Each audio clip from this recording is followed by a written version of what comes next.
Welcome to Ignorance Unleashed with your host Salvatore Cavalieri. In just 10 minutes, enjoy no nonsense insights with a dash of humor and absurdity. Approved by his psychiatrist and wife because they agree he needs this outlet. Hey. So another chapter of Ignorance Unleashed. And what we're going to talk is about, of course, Nicolas Maduro. He's in a cold cell in Brooklyn, in New York. He was extracted in a marvelous operation from the U.S. military, CIA, etc., between the night of the 2nd and the early hours of the 3rd of January. All right. So, but the point today, it is the image some Latin American leaders portray. And we're going to leave aside that he's being accused of, being a drug pusher of big scale.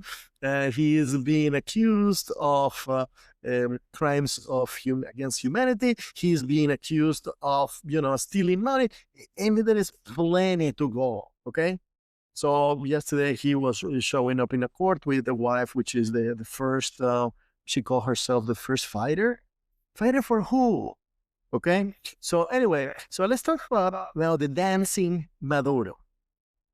And by the way, this dancing Maduro, he was receiving serious threats for what we know. And what I express here, it is what I read in multiple newspapers from Europe, from El País de España, okay, then the Corriere Italian, and then another one from Italy, La Repubblica, and things like that. And then also you have the British, and then, of course, the Venezuelans, the few ones left, and, of course, the American press. So I read quite extensively, and then, I make up my own reality. So this is, again, opinion.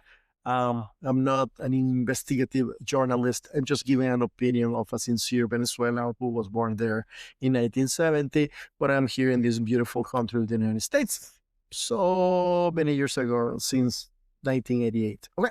Anyway, so this guy is dancing, imitating Donald Trump, okay? Meaning that he is like a joker.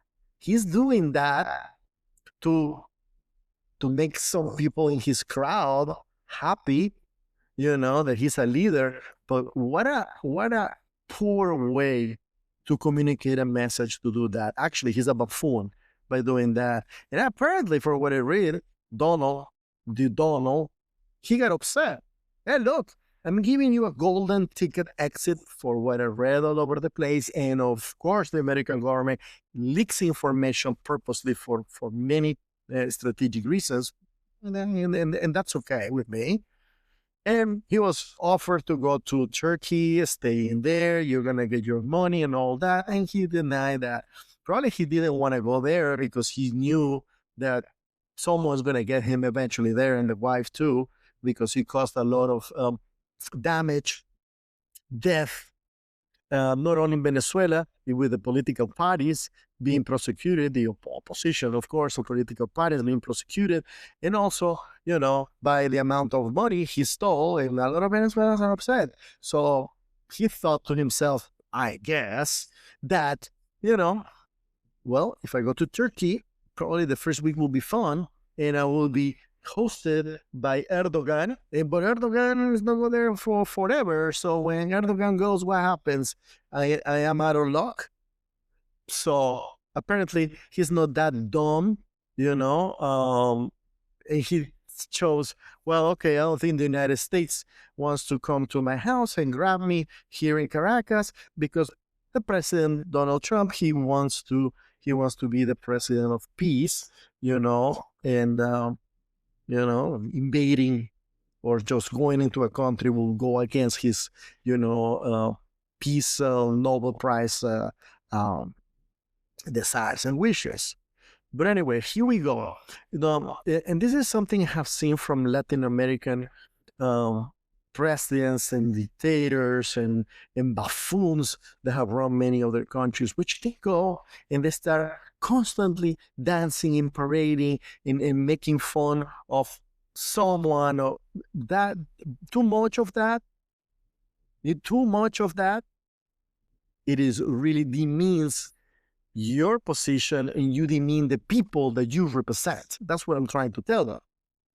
So here you go. How dumb can you be that you have 25,000 men and women of the United States Army, Air Force, and who knows who, CIA out there and probably inside your house too, inside the country, and you are there dancing and saying and blah blah blah blah.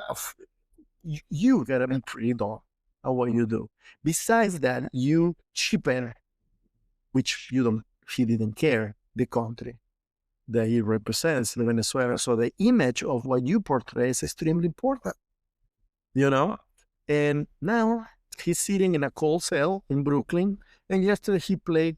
He was on camera claiming that he is president and all that. Everybody knows that he stole the election. Everybody knows. Even the people from the left. And he was still making jokes or making these quirky remarks, smiling, and then, here I am, Happy New Year, Feliz Año, Happy New Year, back and forth. Shut up, really. Go to court, present yourself. If you have anything dignity left, shut up. I'm very likely he upset the judge yesterday.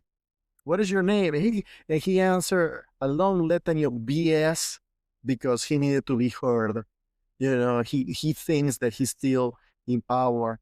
I don't think he has psychologically switched from being, in a big mansion in Caracas with 20 servants and a bunch of Cuban protecting you. And all of a sudden you're in a cold cell and you're still claiming that you're the president of what? Okay? You were extracted, okay? You came out like a big mojon out of a toilet that was clogged, okay? And now you're saying all this stuff for the camera. That's typically what happens with dictators when they face justice. They just don't get it. They're very arrogant. Saddam Hussein said a bunch of crap. Okay, but at least he was not dancing, When you dance and you know that you have someone, maybe you're really insulting your other part, and you're demeaning the people around you in the country that you represent. So this is going to be very interesting in the next year or so. Apparently, this trial is going to go on. A lot of things are going to be uncovered. And one of them is going to be the suspicion of the involvement of Cuba, maybe Nicaragua, I haven't heard much of that, into whatever happened in Venezuela. So this guachafita is called in Venezuela, this dancing all the time and don't worry, be happy and all that stuff. You really are not anybody to be considered respectful or anybody to be considered for anything useful, not only because there's plenty accusations of stealing, but besides that, you are being threatened. They're threatening you. Hey, we're going to take you. And you're still laughing and all that stuff. You deserve what you got, bastard. Okay, and stay there in the judge, and I hope you pissed off the judge a lot because the political prisoners that you put in Venezuela, they didn't have that luck, okay, that you're having here. You're having 3 meals, you have a cell. You didn't do that for the political prisoners in Venezuela, right? Okay? The helicoide, there's a creation of you guys over there. So with that said, it's going to be very interesting what continues. I have more videos coming up with certain opinions that I have regarding other things that are maybe cooking in this. Finally, seems that Venezuela is going to have some prudent exit into democracy that's going to be great for the country and for the neighbors.